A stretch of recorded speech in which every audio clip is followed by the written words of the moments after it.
Nick? Man, it's always good. Always good. Hey, so we're trying out this new thing here. We're gonna do like a little car talk, a 15-minute car talk. We're just gonna talk about different car things that are going on, maybe old cars, new cars, things are happening, in the new car market. Just about a little bit of anything, parts being shitty, whatever, and so. And then, I have different experiences than what, say, you have, Tyson, right? Yeah, for sure. We grew up. A little more background with me and Tyson. We're like best friends. We've known each other since junior high, basically. 7th grade. And yeah, so we weren't friends in 7th grade. We're like in our 40s now. So,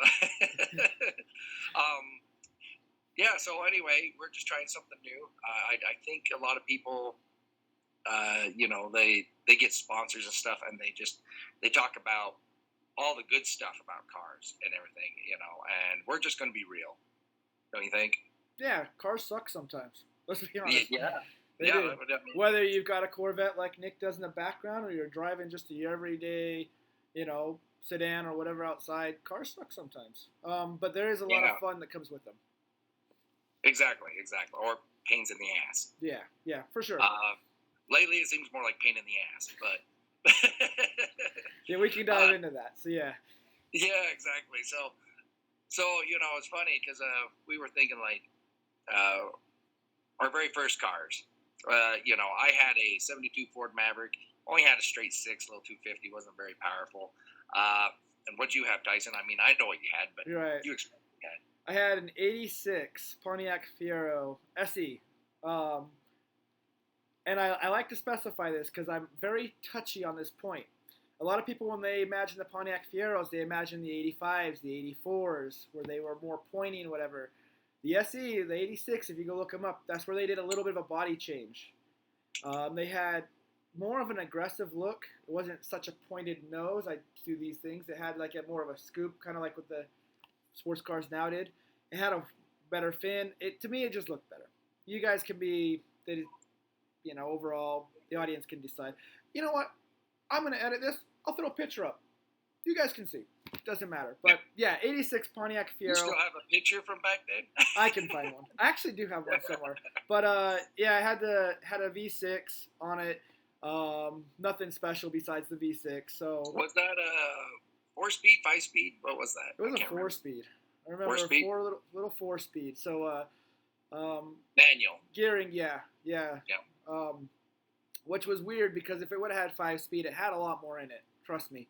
I'd get it up to, honestly, I don't know. It was always hearsay because my speedometer only went up to 85.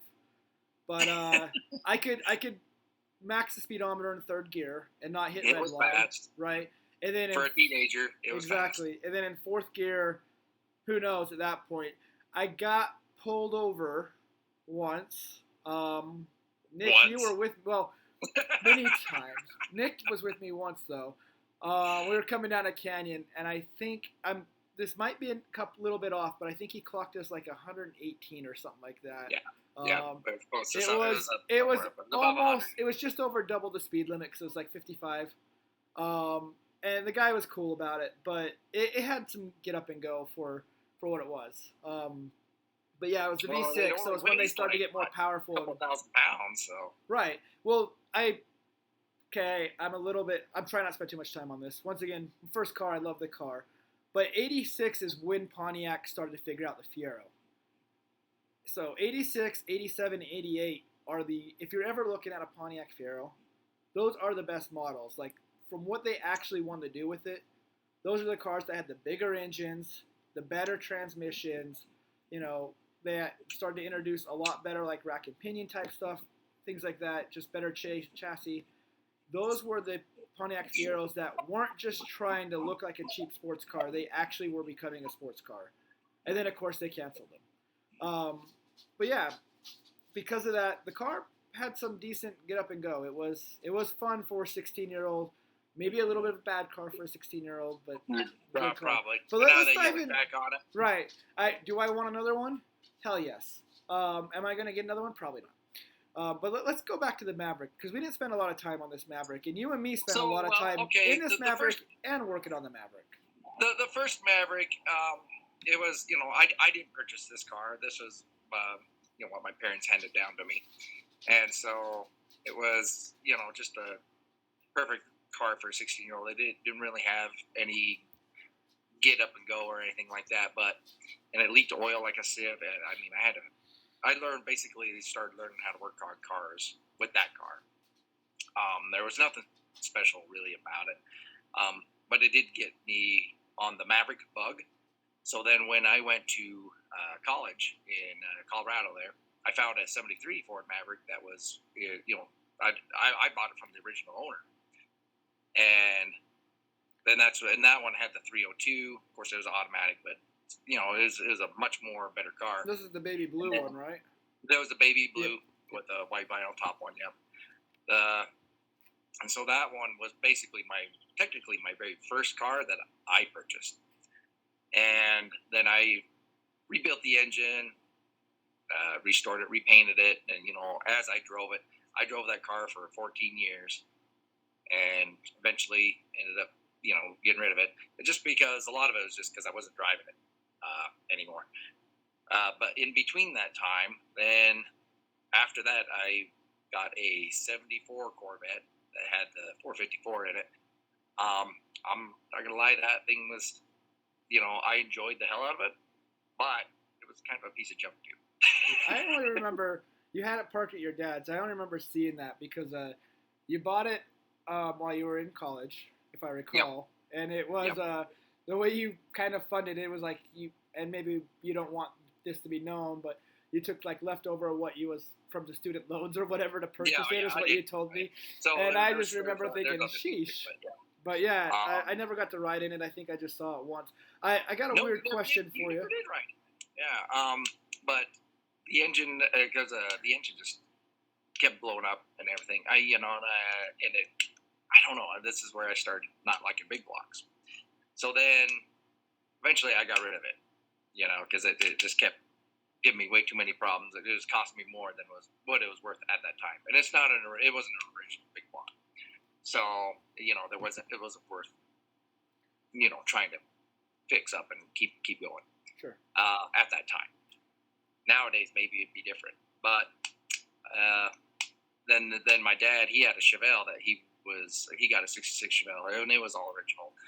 We restored it up and everything, up to spec on that, and same thing, big block.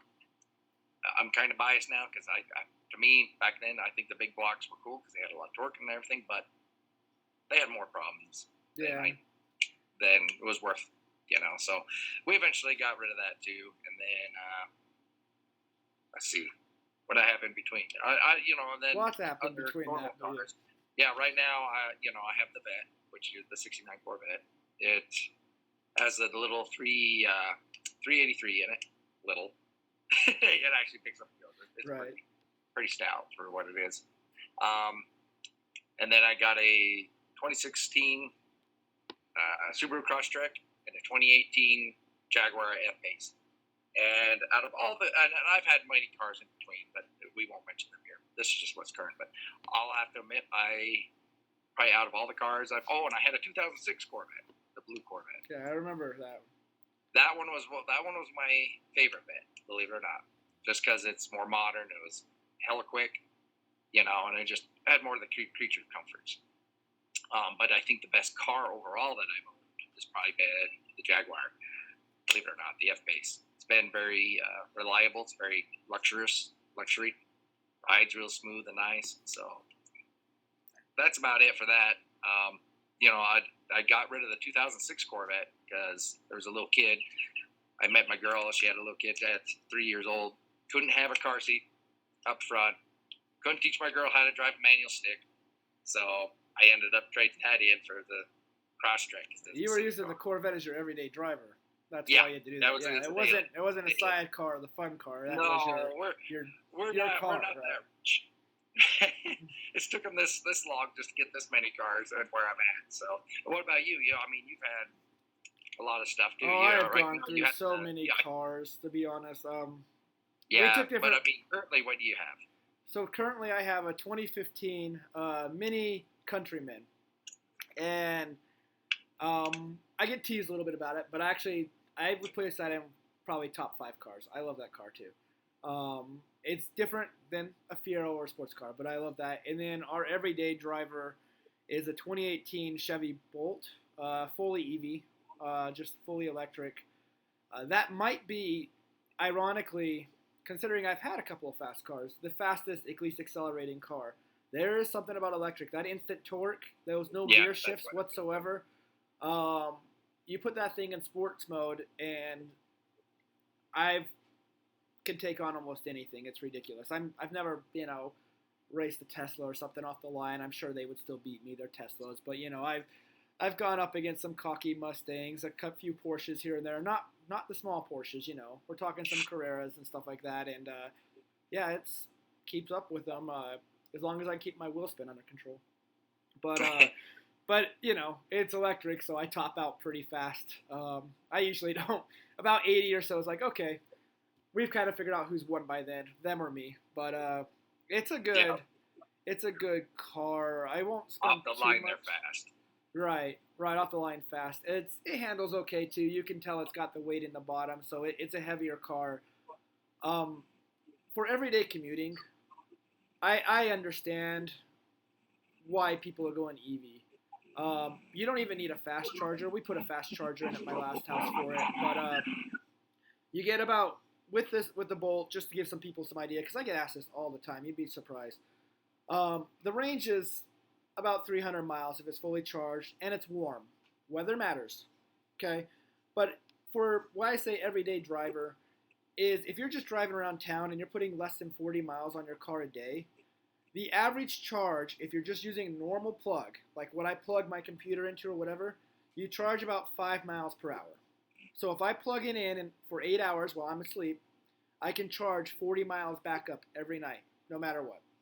So I'm always full as long as I'm just driving around town. Now, if I'm running, 100 miles or 150 miles down the road and then coming back and I've got 30 miles range left, I need to not plan to go any further distances because I'll charge up 40 that night, So it'll take a week to get it back to full if I'm using my slow charger. Of course, if you go to a fast charger, you can go from 0 to full in a matter of like 6 hours. Right. So, but that's what I've currently got. Last time I talked to you, didn't you really like that BMW? I would say, if we're talking my favorite cars, I've got 4. The Pontiac, just because it's the first car, right? Right. The Fiero, right? My Mini is up there, and we can talk about why. I had a BMW M1. That had a V6 twin turbo convertible. Gorgeous car. I love that car so much that I didn't drive it. Like I purposely I think in the 3 years I owned it, I maybe put on 2,000 miles. Like I loved to drive it, but in the same sense, I didn't want to hurt it. Because it was like, I wanted to keep it pristine. It's like, I guess toy collector or something like that. You get something, you don't take it out of the package. That's how I felt with that car. I didn't want to take it out of the package. I wanted to keep it pristine, so I hardly ever drove it. And then I had also a Mercedes, just an SUV. That was my first probably nice car that I had. And I really loved that car too. That car was just perfect, reliable, all the comfort features. I think it's very much like your Jag. Just had everything I needed, could go through anything. I never got stuck in it. It was all-wheel drive, and I drove that thing through some terrain. It was just a good, solid, comfortable car that had everything you needed. It had enough power if you needed to get around somebody. It accelerated for a little bit of fun. It could go off-road. It could carry everything I need or haul stuff. It was, in my mind, that was probably my best car. Not my favorite, but my best. But also top 5 favorite. Yeah. Because sometimes your favorite car is not the be best. the best car. Right. So we are going to try and keep these to about 15 minutes. No guarantee. It might be less. It might be a little bit more, but we're going to try and keep them to 15 minutes. And I think we're about kind there. of hit that. Yeah, we're like, I think 16 right now. 16? Okay, so we're doing pretty good. So So anyway, that's the kind of the basis. You kind of see where we're kind of going with this show. And like I said, we've been best friends for almost ever now, and I hope it comes across because we just talk very naturally to each other. And I hope we get some people that find us interesting.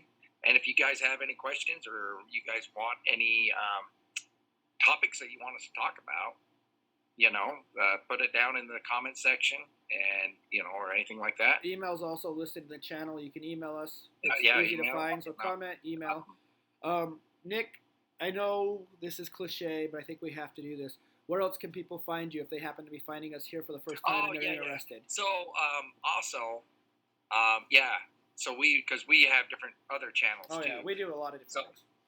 Yeah, for mine, it's at Nick's Garage. You can basically just type it in; it'll pop it in. Actually, to tell you the truth, if you just pop in Google, the Google search Nick's Garage and C3 Corvette, it'll pop up right there almost instantly. And what do you do there, real quick? Just give me a 15-second blurb. What do you do on Nick's Garage? Work on this son of a bitch.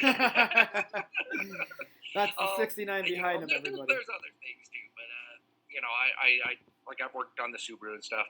How to change spark plugs and stuff like that. It's some of the newer for the newer vehicles. I try to do a how-to, like a how-to videos to help people. That way they can do it.